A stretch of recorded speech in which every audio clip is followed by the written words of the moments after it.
We are live. We're back in the saddle, having a great time here, thinking about everything that I did the last week and a half.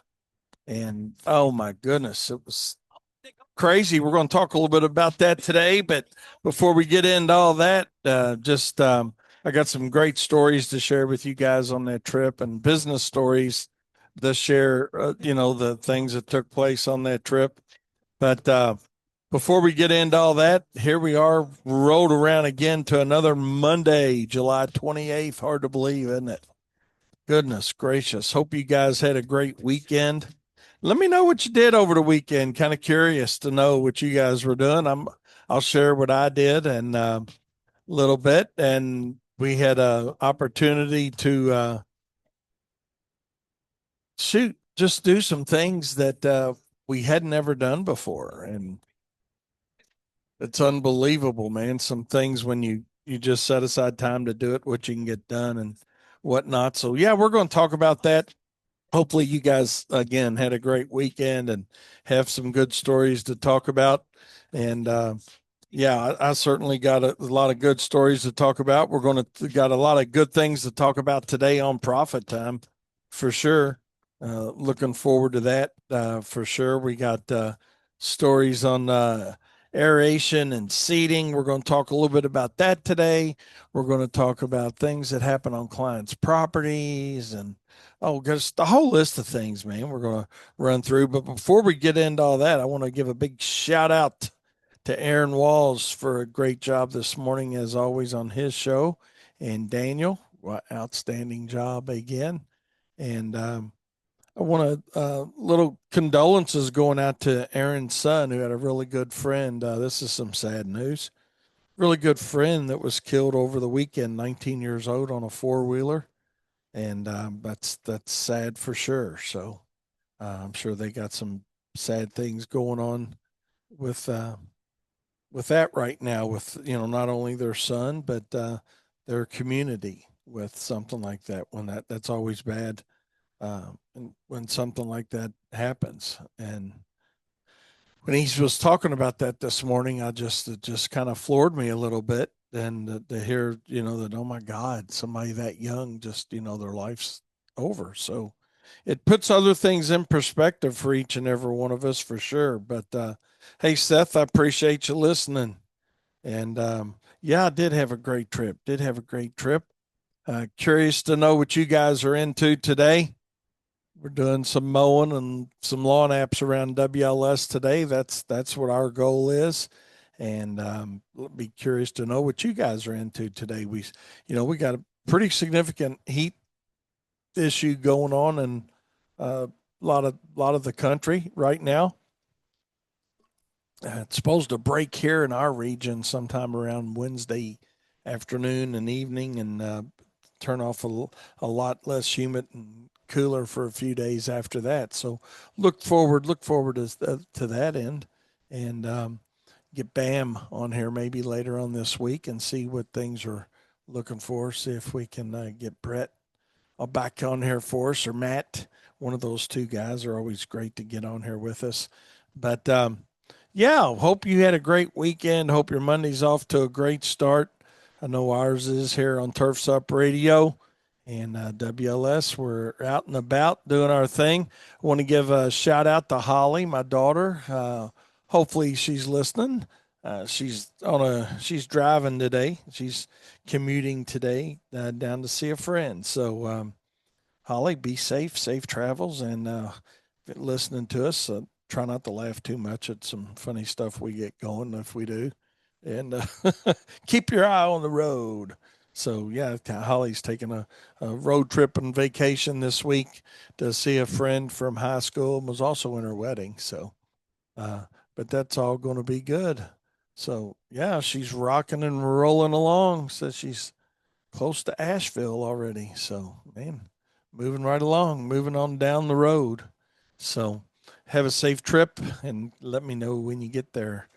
But yeah, like I said, I want to give Aaron a big shout out. He had Stephen Cohen on his show this morning with him. And for you guys that haven't heard, Aaron's got hot dog cart that he's going to put into business, and he had a Kentucky inspector coming today, and he's got an Indiana inspector he was going to try to get a hold of to get his license for Indiana as well. So, Aaron, we're looking forward to you getting that cart up and rolling, buddy. Talk about diversification of services. There you go.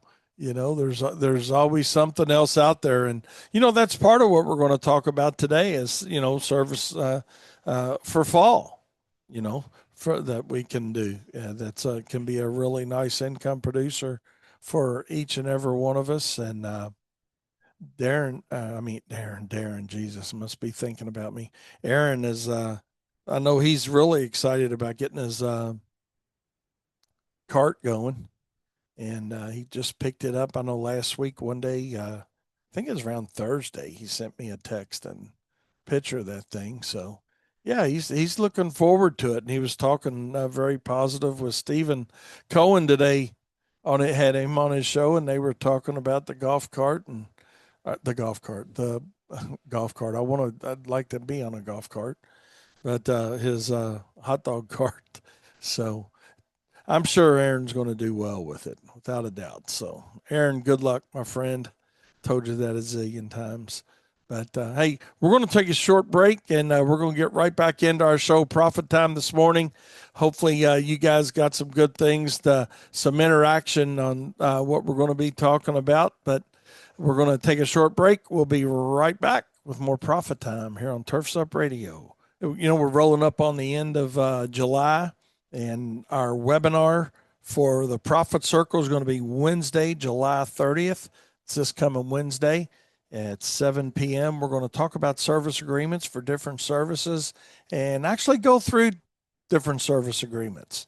Not just talk about them, but actually go through a few and why we have certain things in our contracts and why we have certain things that are not included in those contracts. So for you guys that are involved in the Profit Circle with us, we'll be glad to see you Wednesday at 7 p.m. And for you guys that would like to try it out, be sure to check it out and try it out. Join us for a webinar and see what the Profit Circle is all about. I think you'll find that you'll like the content that we share. And if you don't, you just hop right back out. It's that easy, right, Daniel?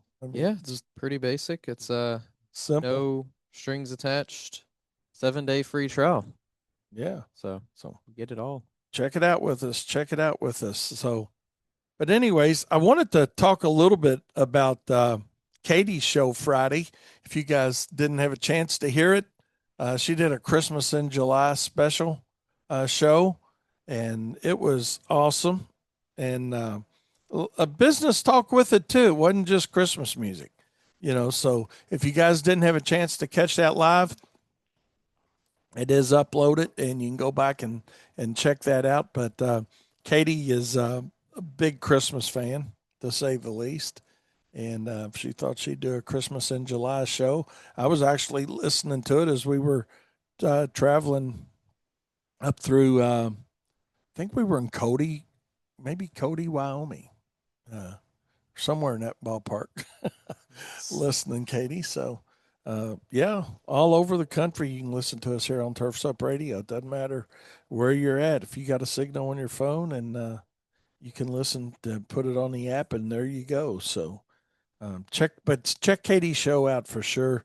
Her Christmas in July show, it was awesome from last Friday. So, but I do want to talk a little bit about my trip and just from my trip standpoint, and then equally important, the business perspective surrounding my trip. And most of you guys know that I took a trip out west, and it's the first time I'd ever done it, and did it with some really great friends. And we went a lot of different places.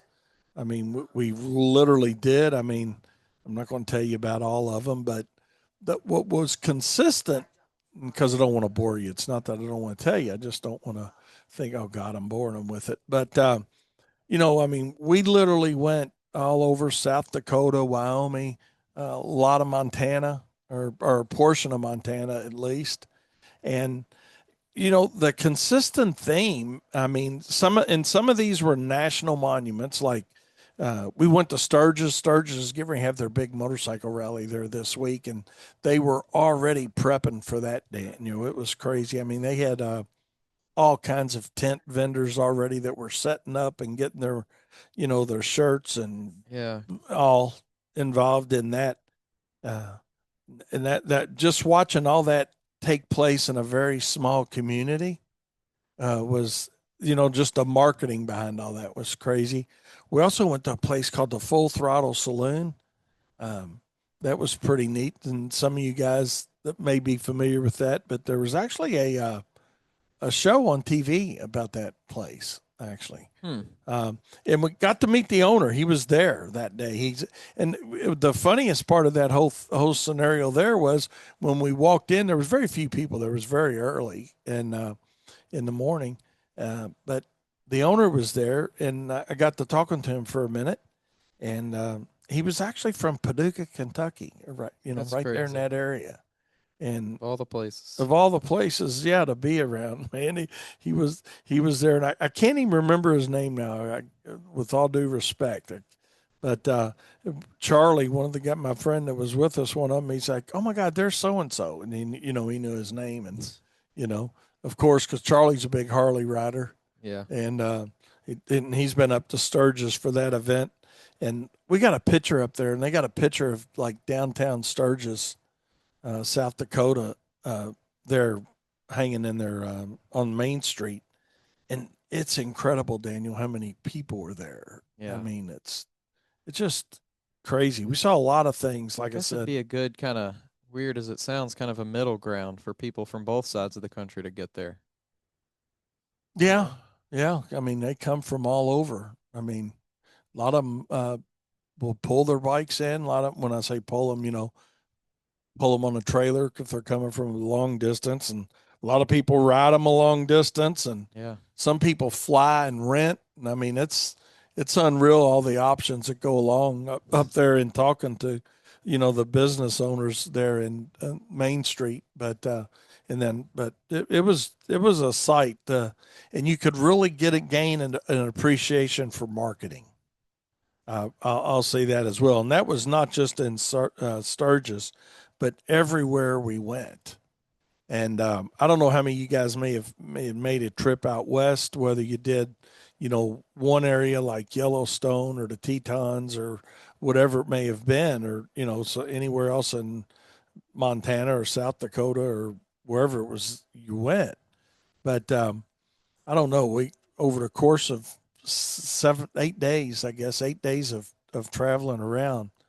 I mean, it was something else. I mean, just to see the marketing in all those places, and what I didn't realize, I mean, a lot of them are snow, or they do some snow sports too to sustain themselves and to run their businesses with, Daniel. But there were a lot that don't, and they got like a 4 month season. They were telling me, It's pretty wild. and they start around June 1st. I think June 1st, and go through October 1st.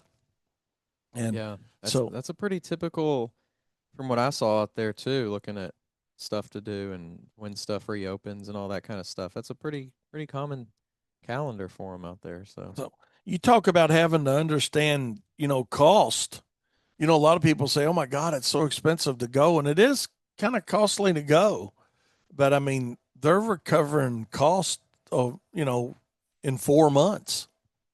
you know, and that to me was crazy. I got to thinking about, I mean, gosh, depending on your market for a lawn and landscape contractor or whatever you're doing, that's a restricted. I'm gonna call it a restricted season or reduced season, whatever it may be.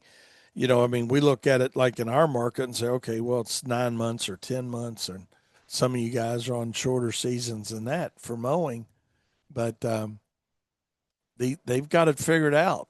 They've got it figured out on what it costs, and a lot of it is a quote unquote tourist trap, if you will.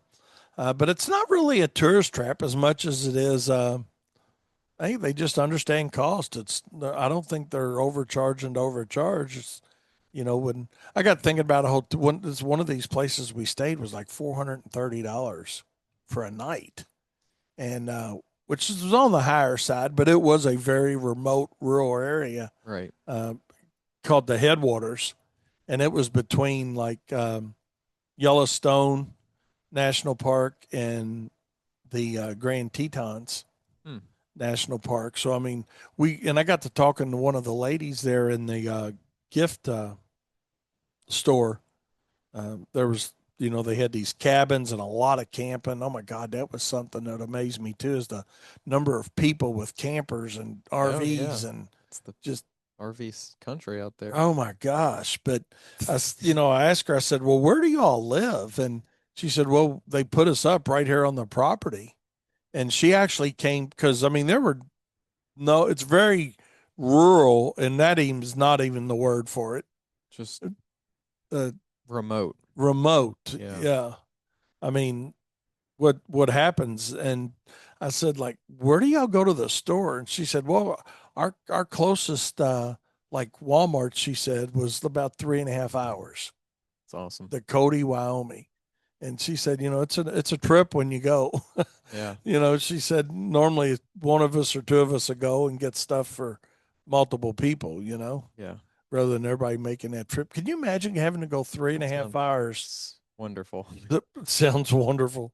Uh, Would you really like uh, to do that? I would love that. Yeah, Oh, especially out there. Like I could do it anywhere, I think, but I feel like out there I would just it would be amazing with all the scenery and the wildlife and everything involved. yeah, there is a To lot do it. going on. I'll say that, to say the least. There is a lot going on, but my God, and that was just one stop. I mean, but we did like Mount Rushmore and Needles Parkway and, what was it, Custer State Park and Crazy Horses Monument. And um, it was just, it was a great trip. A lot of driving. We drove a lot. We drove almost 2,000 miles Wow. as well as seeing, but to see all that, I think if I would ever go back, I wouldn't try to do so much. Yeah. And if you've never been, I'm not saying don't do that. I'm just saying plan for it. Yeah. I mean, it's a lot. Yeah. I It's can a imagine. you I know mean, I've never done that. it, So it I don't know, but it seems it's like it it's would a be lot. I did learn a lot, uh, both from a business perspective as well as a uh, tourist perspective, if you will. And I don't know what the right word for this it would be, but just from a humanity perspective, I'm going to call it, just about the history of the West. Because, I mean, you just, until you've went out there and went through some of the museums and, seen some of the monuments and talked to some of the people that actually live there and, yeah. you know, um, the history that you learn in school is good, no doubt about it.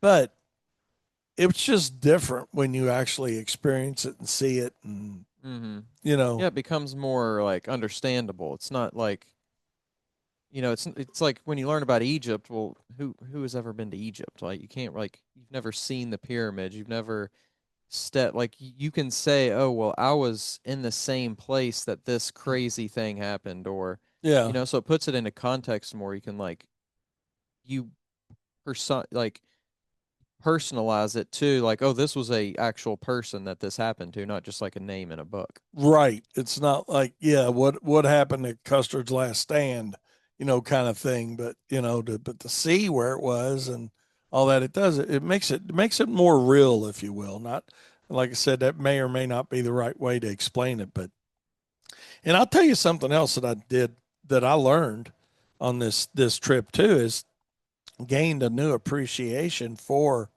uh, the Native American Indians, and how they lived, and you know how they got pushed off their own land, and Mm-hmm. just that whole thing was crazy. And the whole time I'm sitting there relating things to business. I'm thinking like, uh, or not the whole time, but a lot of the times I was, thinking about that in my mind about, God, I mean, because cash wasn't a big thing to them. It was more of trading stuff, Yeah. you know, traded this for that, and Mm-hmm. that was their economy was based on a lot of that. And it was, I don't know, it was just a really great experience. So for anybody that's not thought about it or, whatever, or said, well, man, what's there to do out there? There's a zillion things to see. There's a lot of knowledge to learn, but you got to be very patient on waiting to see something other than seeing a whole lot of mountains and Yeah. trees and Right. wildlife. And Mm-hmm. so, and pictures don't do it justice. I'll say that as well. Yeah. You know, Yeah. pictures won't do it justice. For But, sure. Yeah, you take the picture and you look at it and you're like, that's not what I'm seeing. but yeah, it's not, yeah. Charlie was funny. He said, man, it makes your eyes hurt. I mean, it really is crazy. And I think the weirdest, not the weirdest thing, but I don't know this. I don't even know what the right word to describe it is. But we went on this thing as we were going into Yellowstone Park called Beartooth Highway or Parkway. And when we got to the top of that thing, we were over 12,000 feet high.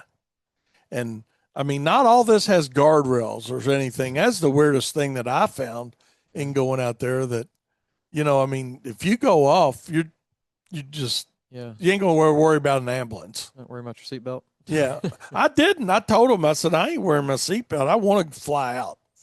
I just want to be done. For some crazy reason, I'd survive at the bottom. You couldn't have much. Yeah.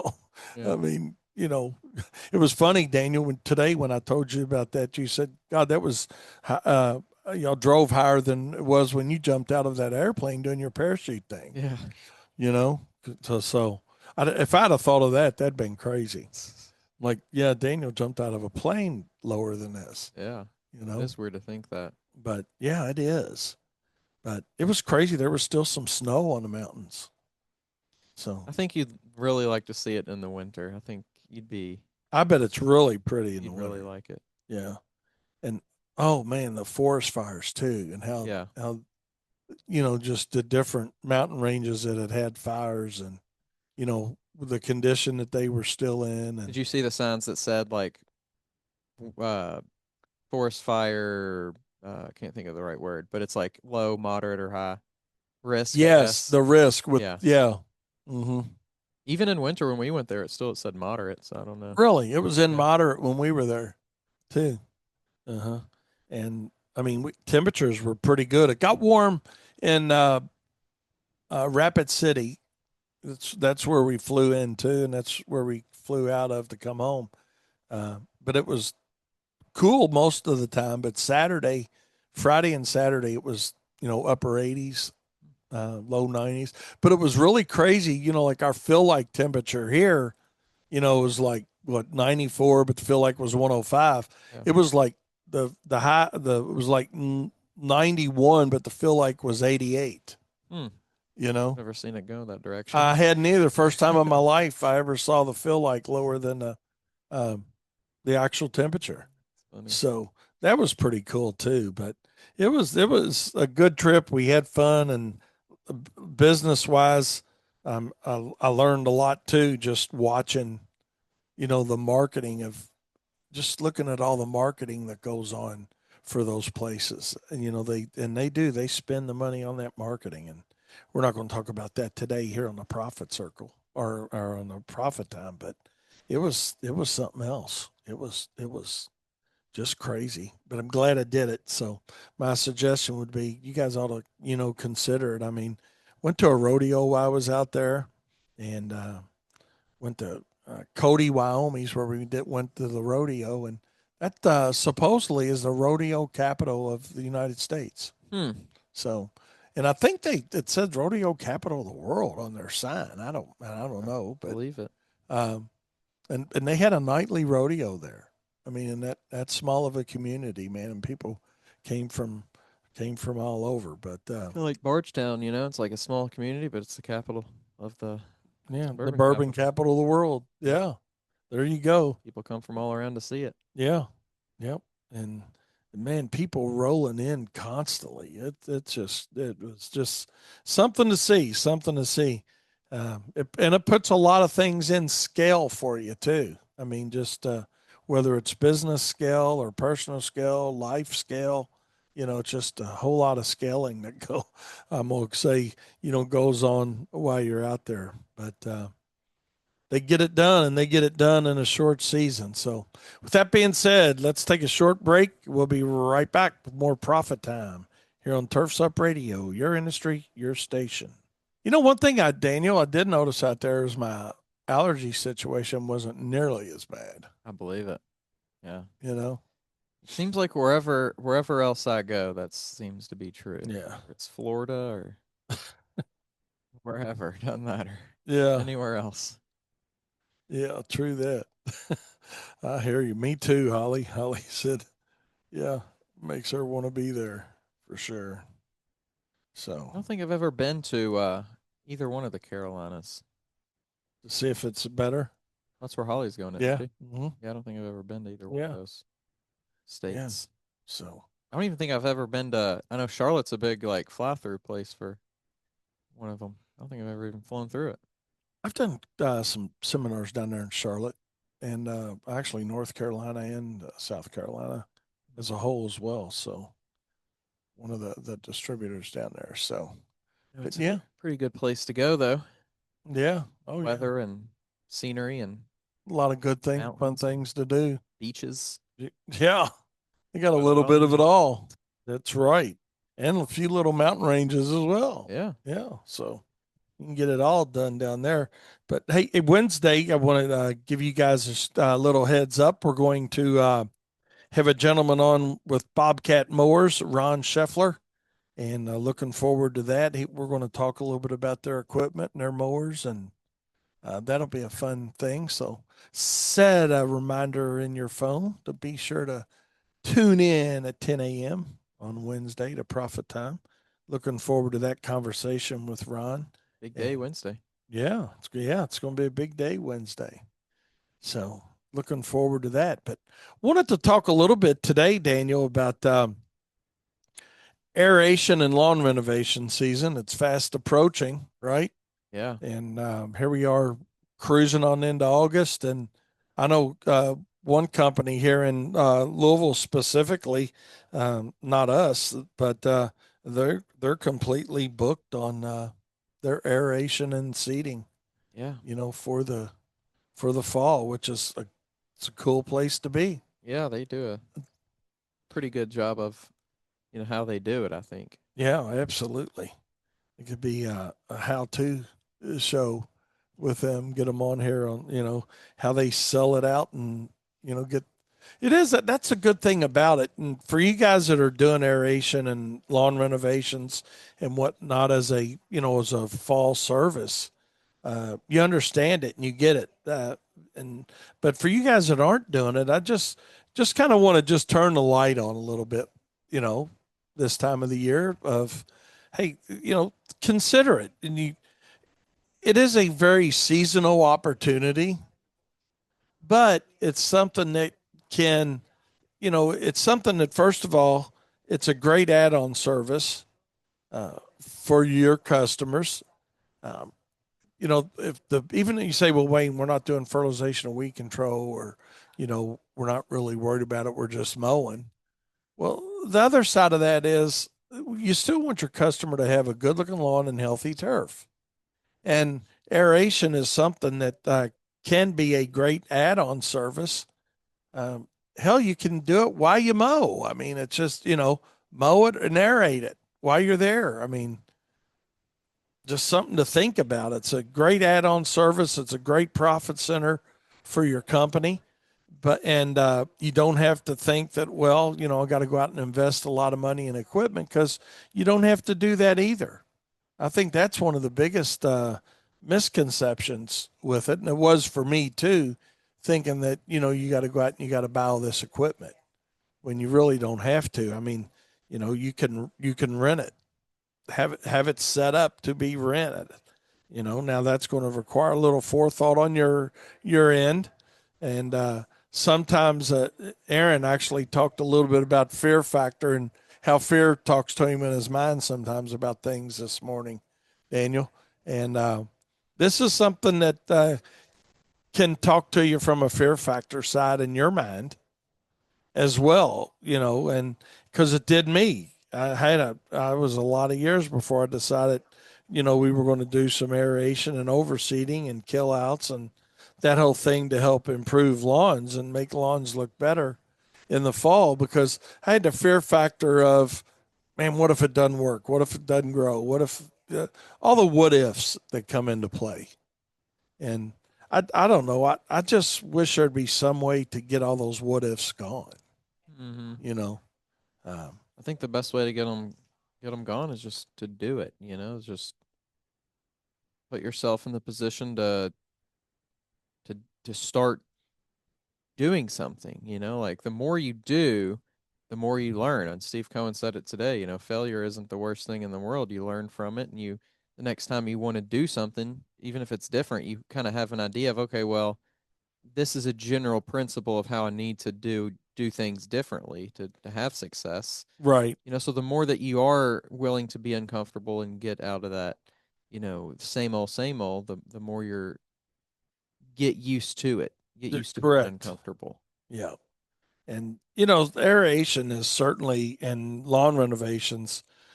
Don't let that hold you back like it did me. Now, if you got plenty of work doing everything else and, you're a solo operator and you don't really have time to add any of it, then okay, I get it. But the reality of it is it's generally mowing is slowed down, but fall leaf cleanups haven't started in most cases when this service is being provided. And it is a great opportunity to, throw some extra cash flow and profit dollars, into your pocket. And, a lot of times we say, well, where am I going to get the customers? And that's a legitimate thing for a small person to come up with. If you're not spending some money on marketing to have your phone ring or your website working for you or whatever it is, social media, however you're doing your marketing. But the reality of it is you start with your existing customer base. I mean, though, whether you're mowing 20 lawns or 40 lawns or 100 or whatever it is, start with your existing customer base first. And that is somebody that you already have a relationship. They already trust you. So now it's just a matter of what? Informing them Yeah. that, hey, you do that.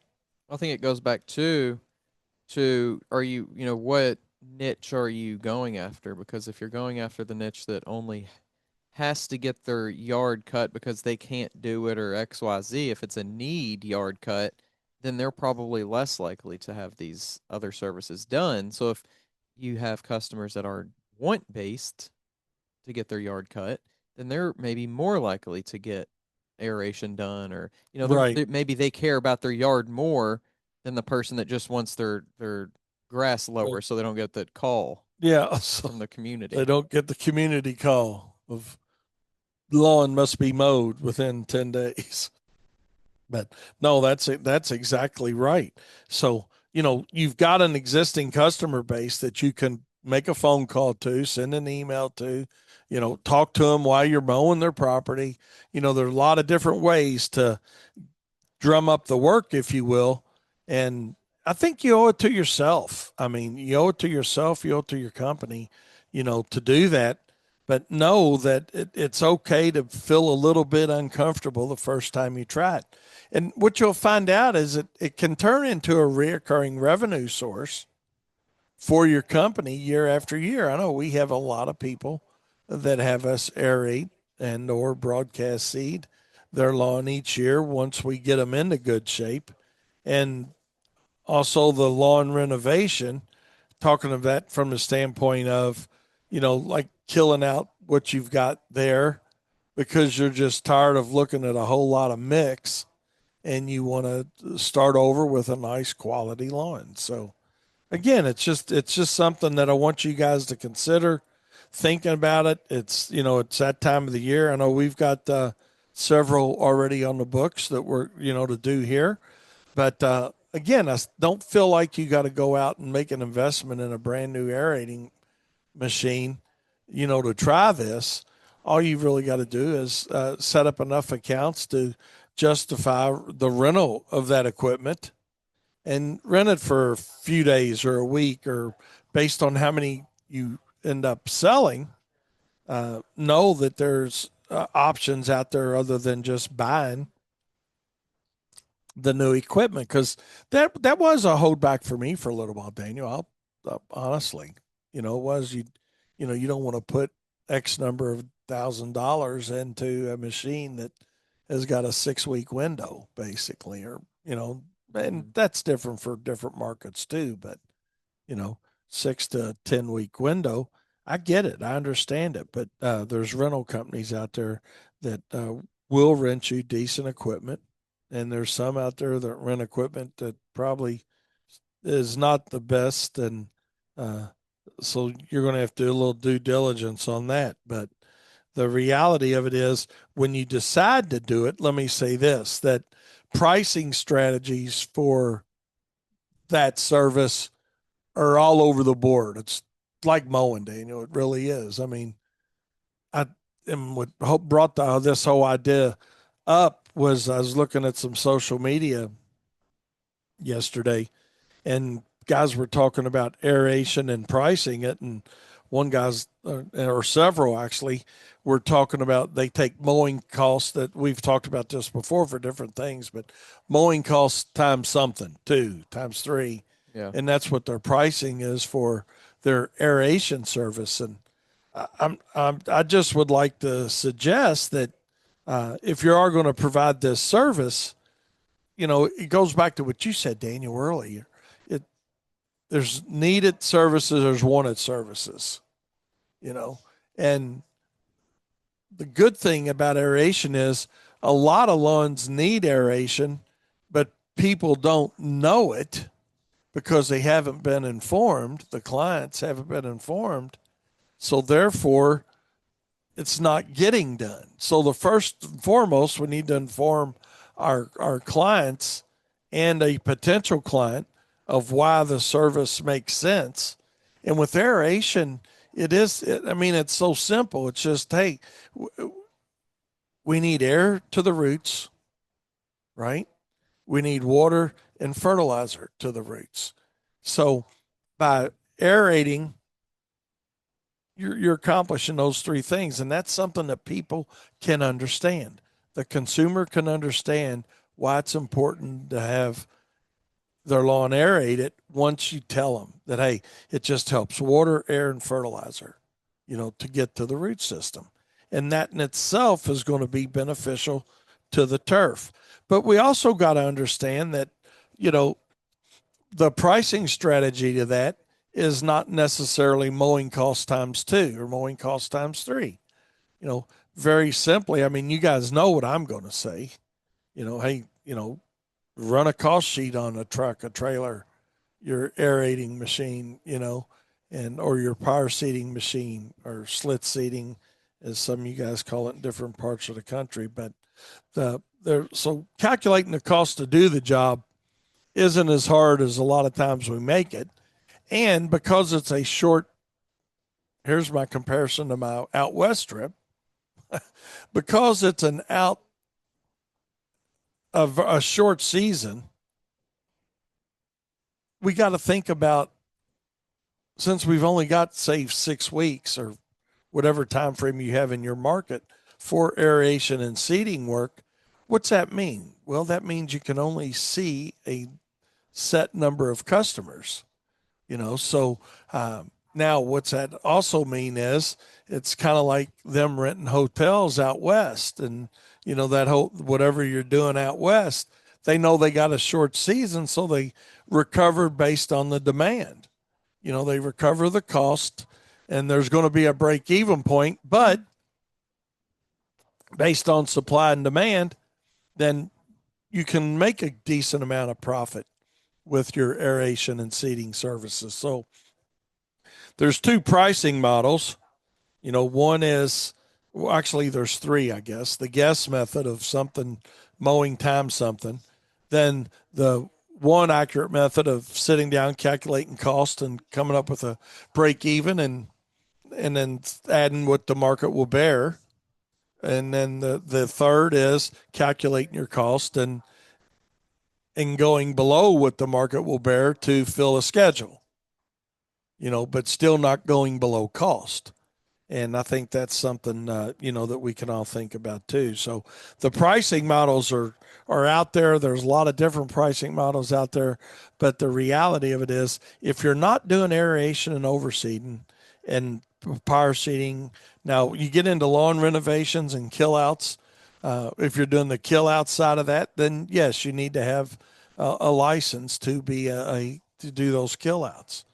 A lot of people are confused on that, and they don't think they need to because, well, I'm just spraying Roundup, or I'm just killing this with a pump can, or But the reality of it is, you do need to be licensed, you do need to be insured for that, and that's going to be different in looks in different states, is what that amounts to. But the whole point of this today is, here we are rolling in the first part of August, and it's time to start thinking about, hey, what can we do to throw a little few extra dollars into the bank account, right, Daniel? I mean, Yeah. what can we do to throw some additional dollars, profit dollars, into our bank account? And aeration and overseeding is a way to do that. And it goes back to educating your client, on why it's important.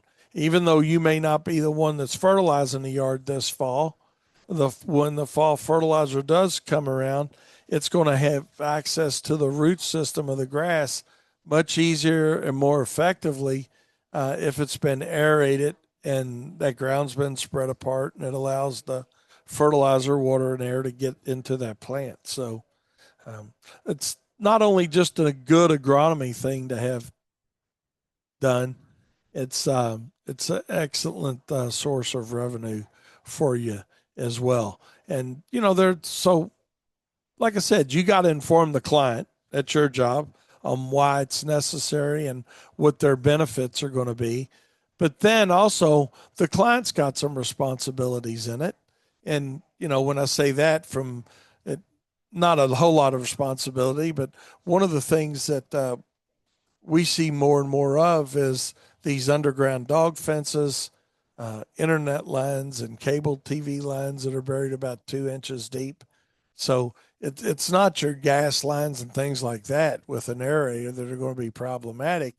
It's a lot of the self-installed things, people that do their own landscape lighting that may be running a wire. So those are things that you, as the service provider, need to ask your customers before you just go out there poking a bunch of holes in their yard. Hey, you know do you have an underground dog fence? Do you have irrigation head? I know with irrigation or anything that needs to be marked, we will give the client markers, the plastic stake markers, to mark those areas for us. And if it's not marked, we're not paying for it. It's just that simple.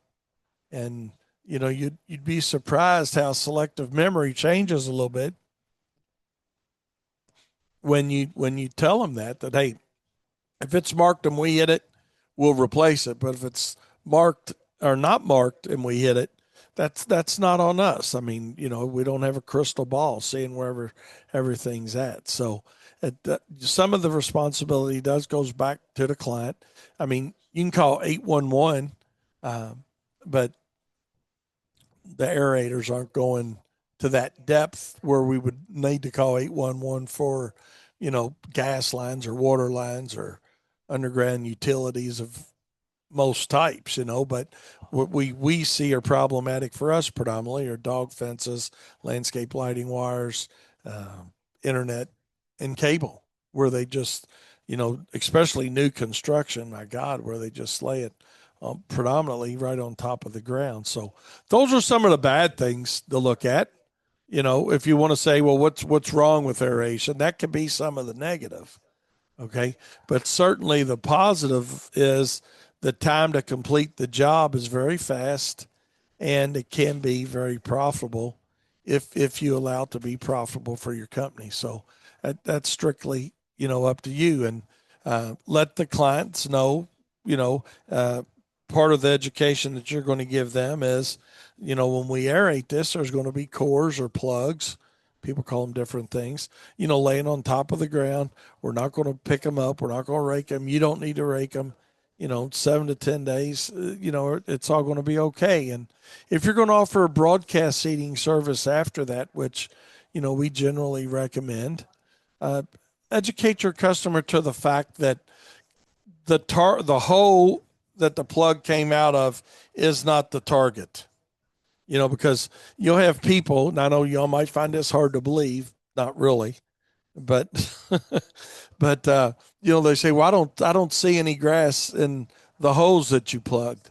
Well, Miss Smith, we don't want the grass seed to hit that hole, because the reality of it is we're pulling a 2.5 to 3 inch plug out of the ground, and the last thing we want to do is put a seed at the bottom of that 3 inch hole and expect it to germinate out of that. It's not going to happen. So we're looking for those cores to break down. That becomes the top dressing, and the seed will germinate in the organic layer of the turf there, and all should be well after that. So consider aeration. Take the time to consider the aeration as an add-on service this year. And honestly, I mean, if you need any help with it, I'd be happy to talk to you about it. But the reality of it is it can be a great income producer for your company. So with that being said, let's take a short break. We'll be right back with more Profit Time here shortly. Another hour in the books on Turf's Up. Yep. So you had a really good show today, man. I always thought listen to you on the protein side of things, like, what 1 gram of protein for 1 pound of body weight. And Yeah. Very good. so that's pretty crazy. I mean, do you think a lot of people track? What do you think now with all the watches and all going on? Not nutrition wise, they don't track. Don't they? No.